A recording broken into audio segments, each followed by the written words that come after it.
Assalamualaikum warahmatullahi wabarakatuh. Selamat datang kembali di channel YouTube saya, Islahia. Di video saya kemarin, saya membuat vlog tentang biolistrik. Nah, kali ini saya akan membuat vlog lebih lanjut tentang biolistrik sel saraf dan jantung. Agar kalian lebih memahami penjelasannya, simak sampai akhir ya. Nah, sebelum saya membahas tentang sel saraf dan jantung, saya akan mengulas kembali tentang apa itu biolistrik. Biolistrik adalah listrik yang terdapat pada tubuh makhluk hidup, berbeda dengan listrik yang berasal dari elektron seperti baterai. Listrik dalam tubuh makhluk hidup berasal dari ion. Jadi, listrik yang ada dalam tubuh kita bukan seperti listrik yang mengalir pada kabel listrik. Biolistrik yang dimiliki setiap manusia bersumber dari ATP atau adenosin trifosfat, di mana ATP ini dihasilkan oleh mitokondria melalui proses respirasi sel. Sel-sel mampu menghasilkan potensial listrik yang merupakan lapisan muatan positif pada permukaan luar dan lapisan muatan negatif pada permukaan dalam bidang batas atau membran. Jika diibaratkan, lapisan muatan positif dan lapisan muatan negatif ini sama seperti katoda dan anoda dalam baterai. Jika baterai berguna untuk alat-alat listrik, biolistrik berguna untuk tubuh makhluk hidup. Contohnya, seperti perjalanan impuls saraf menuju ke efektor pada tubuh manusia menjadi sangat cepat karena adanya proses kelistrikan pada sel saraf. Sel saraf juga disebut sebagai neuron. Dialah yang berperan dalam menghantarkan impuls atau rangsangan. Yang pertama adalah tentang syaraf. Nah, sub pembahasan syaraf yang pertama adalah morfologi saraf.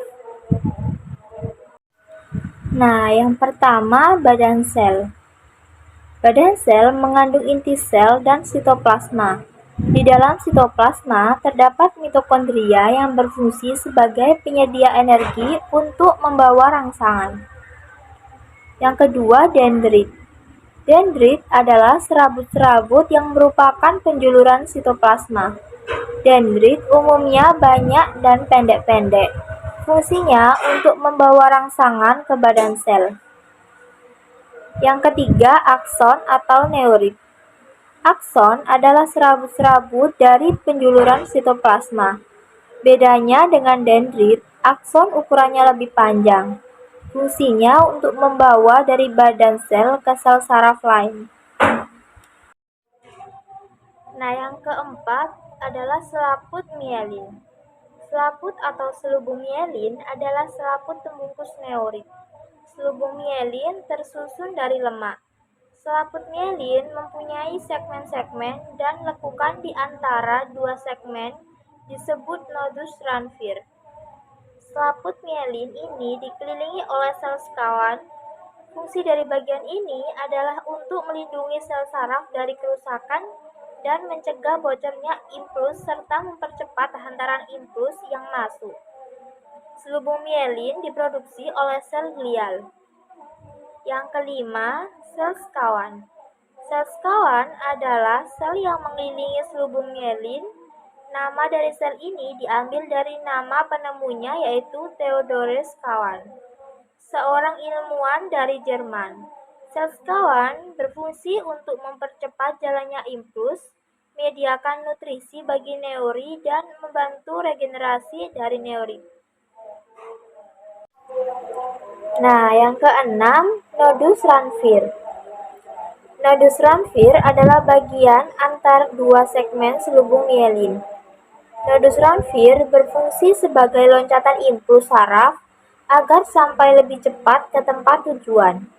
Nodus Ranvier mempunyai diameter sekitar 1 mikrometer dan ditemukan oleh Louis Antoine Ranvier. Yang ketujuh, sinapsis. Sinapsis adalah celah yang terdapat pada pertemuan satu neuron dengan neuron lainnya. Setiap sinapsis menyediakan koneksi antar neuron sehingga memungkinkan terjadinya pertukaran informasi antar neuron tersebut.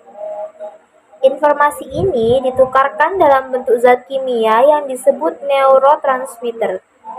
Pada ujung neurit, setiap sel saraf terdapat sebuah kantong yang disebut bulbus akson. Kantong inilah yang akan menghasilkan neurotransmitter. Nah, yang kedua, mekanisme depolarisasi. Depolarisasi adalah perubahan di dalam sel di mana sel mengalami pergeseran distribusi muatan listrik, sehingga menghasilkan muatan negatif yang lebih sedikit di dalam sel. Depolarisasi sangat penting untuk fungsi banyak sel, komunikasi antar sel, dan fisiologi organisme secara keseluruhan. Potensi aksi dalam neuron menunjukkan depolarisasi di mana muatan internal sel menjadi kurang negatif atau lebih positif. Dalam repolarisasi di mana muatan internal kembali ke nilai yang lebih negatif. Kebanyakan sel dalam organisme tingkat tinggi memelihara lingkungan internal yang bermuatan negatif relatif terhadap bagian luar sel. Perbedaan muatan ini disebut potensial membran sel. Dalam proses depolarisasi, muatan internal negatif sel untuk sementara menjadi lebih positif atau kurang negatif. Pergeseran dari potensial membran negatif ke positif terjadi selama beberapa proses, termasuk potensial aksi. Selama potensial aksi, depolarisasi begitu besar sehingga perbedaan potensial melintasi membran sel dengan cepat, membalikan polaritas. Dengan badan dalam sel menjadi bermuatan positif. Selanjutnya, perubahan muatan biasanya terjadi karena masuknya ion natrium ke dalam sel. Meskipun dapat dimediasi oleh masuknya semua jenis kation atau aliran dari semua jenis anion, kebalikan dari depolarisasi disebut hiperpolarisasi. Penggunaan istilah depolarisasi dalam biologi berbeda dari penggunaannya dalam fisika, yang mengacu pada situasi di mana segala bentuk polaritas, yaitu adanya muatan listrik, baik positif maupun negatif, berubah menjadi nilai nol. Nah, yang ketiga, mekanisme repolarisasi potensial aksi. Dalam keadaan repolarisasi, potensial membran berubah dari positif di sisi dalam menuju kembali ke negatif di sisi dalam. Tahapan repolarisasi diawali dari suatu titik dan merambat ke seluruh permukaan membran sel. Tahap ini, kanal Na+ mulai tertutup. Kanal ion K+ terbuka dan ion K+ keluar, sehingga membran potensial kembali ke fase istirahat.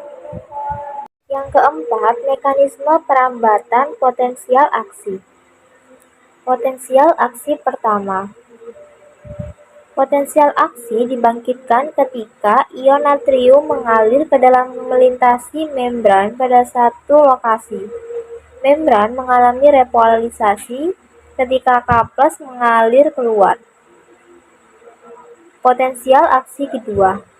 Depolarisasi potensial aksi pertama telah menyebar ke wilayah yang bersebelahan pada membran tersebut. Mendepolarisasi wilayah itu dan mulai potensial aksi kedua. Potensial aksi ketiga. Merambat secara berurutan saat repolarisasi berlangsung. Melalui mekanisme ini, aliran ion lokal menembus membran plasma dan menghasilkan impuls saraf yang membuat di sepanjang akson itu. Selanjutnya, mekanisme sinyal listrik dari otot. Sinyal listrik dari otot atau nama lainnya adalah elektromyogram. Sebuah otot terdiri dari banyak unit motorik. Satu unit motorik terdiri dari satu cabang neuron dari batang otak atau dengannya melalui motor end plate, podchorda spinalis, dan 25-2000 serat otot atau sel yang berhubungan ensial istirahat di kedua sisi membran pada sebuah serat otot serupa dengan potensial istirahat di serat saraf. Kerja otot dimulai oleh potensial aksi yang berjalan di sepanjang suatu akson dan melewati motor end plate menuju ke dalam serat otot, menyebabkan serat tersebut berkontraksi. Selanjutnya, faktor yang mempengaruhi laju kelistrikan syaraf. Neuron sangat sensitif terhadap perubahan pH dari cairan interstitial di sekitarnya. Contohnya, yang pertama kondisi alkalosis akan meningkat ekstabilitas suatu neuron. Yang kedua, hiperventilasi dapat memicu terjadinya kejang pada seseorang individu yang susceptible. Yang ketiga, asidosis dapat menurunkan ekstabilitas suatu neuron yang dapat menimbulkan koma. Dan yang keempat, hipoksia dapat menyebabkan berhentinya kerja neuron secara total dalam waktu 3-5 menit. Selanjutnya, mekanisme penghantaran impuls pada lengkung refleks saraf. Sistem saraf pada manusia dibedakan menjadi sistem saraf pusat dan sistem saraf tepi. Pada sistem saraf pusat terdiri dari otak dan sumsum tulang belakang yang bertanggung jawab terhadap gerakan tubuh. Gerakan tubuh tersebut terjadi karena proses yang disadari yang disebut juga gerak sadar atau gerakan biasa. Sedangkan gerak yang tidak disadari disebut gerak refleks. Alur impuls pada gerakan biasa atau gerak sadar. Reseptor menerima rangsangan syaraf sensorik dibawa ke saraf pusat atau otak atau sumsum tulang belakang. Untuk diolah saraf motorik, efektor dalam bentuk gerak yang disadari. Contoh gerakan sadar antara lain berjalan, olahraga, makan, minum, dan sebagainya. Yang kedua ada alur impuls pada gerak refleks. Reseptor menerima rangsangan saraf sensorik interneuron di sumsum tulang belakang tanpa diolah oleh pusat saraf-saraf motorik efektor. Yang kedua tentang jantung. Jantung merupakan organ penting yang bertugas memompa darah dalam tubuh. Jika jantung dan pembuluhnya bermasalah, tentu akan menyebabkan berbagai penyakit jantung dan menimbulkan gejala. Parahnya, jika jantung kehilangan fungsinya, kematian bisa terjadi. Lantas, seperti apa anatomi jantung dan bagaimana mekanisme kerja organ ini dalam tubuh? Jantung memiliki ukuran sedikit lebih besar dari kepalan tangan, yakni sekitar 200 hingga 425 gram. Jantung terletak antara paru-paru pada bagian tengah dada, pada bagian belakang dan sedikit ke kiri tulang dada atau sternum. Pembahasan yang pertama tentang morfologi jantung. Yang pertama, perikardium. Perikardium ialah sejenis membran serosa yang menghasilkan cairan sereus untuk melumasi jantung selama berdenyut dan mencegah gesekan yang menyakitkan antara jantung dan organ sekitarnya. Bagian ini juga berfungsi untuk menyangga dan menahan jantung untuk tetap berada dalam posisinya. Dinding jantung terdiri dari 3 lapisan, yaitu epikardium atau lapisan terluar, miokardium lapisan tengah, dan endokardium lapisan dalam. Yang kedua, serambi atau atrium.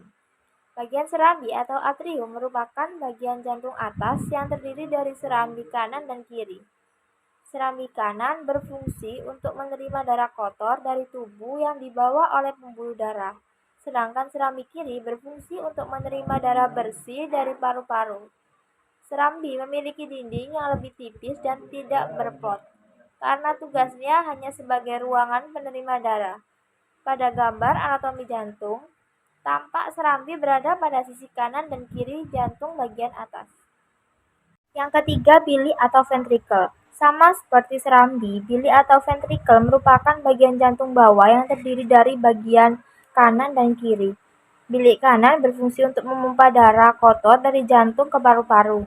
Sementara itu, bilik kiri berfungsi untuk memompa darah bersih dari jantung ke seluruh tubuh. Yang keempat, katup. Ada 4 katup yang menjaga aliran darah mengalir ke satu arah, yaitu katup trikustik, mengatur aliran darah antara serambi kanan dan bilik kanan. Yang kedua, katup pulmonal mengatur aliran darah dari kanan ke arteri pulmonalis yang membawa darah ke paru-paru untuk mengambil oksigen. Kemudian yang ketiga ada katup mitral, mengalirkan darah yang kaya oksigen dari paru-paru mengalir dari serambi kiri ke bilik kiri.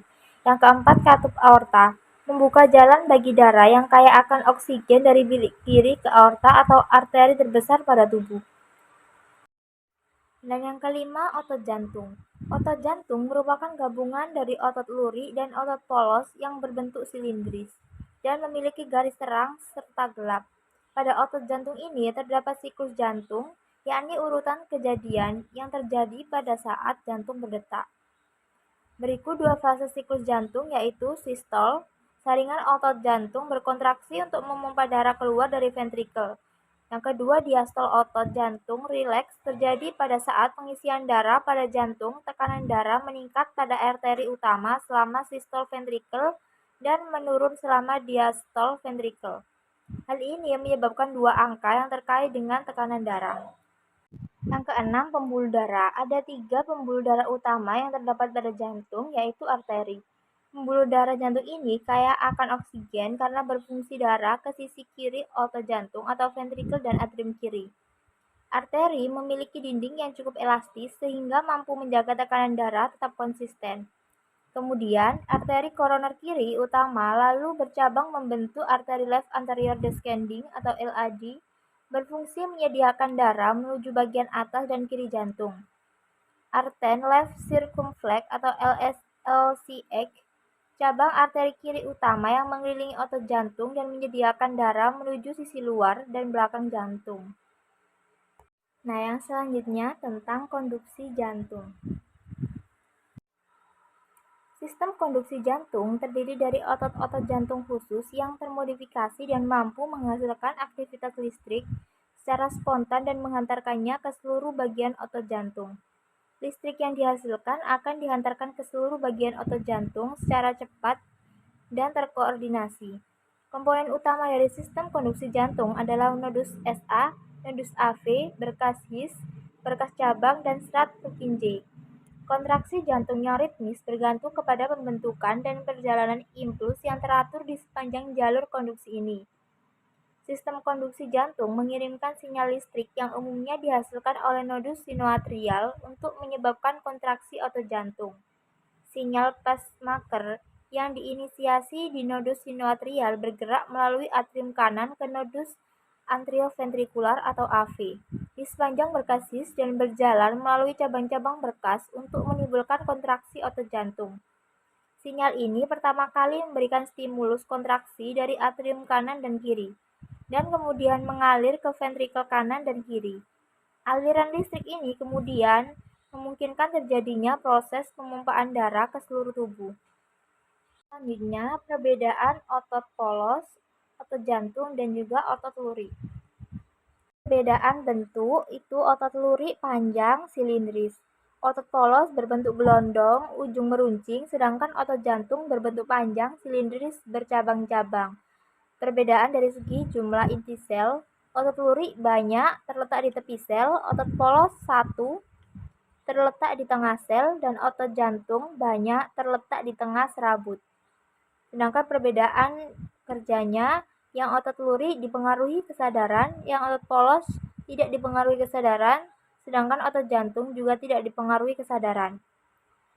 Perbedaan dari segi gerak dan ketahanan, otot luri cepat, tidak teratur, cepat lelah, otot polos lambat, teratur dan tidak cepat lelah, sedangkan otot jantung teratur dan tidak cepat lelah. Sekian penjelasan dari saya, kurang lebihnya mohon maaf. Terima kasih. Wassalamualaikum warahmatullahi wabarakatuh.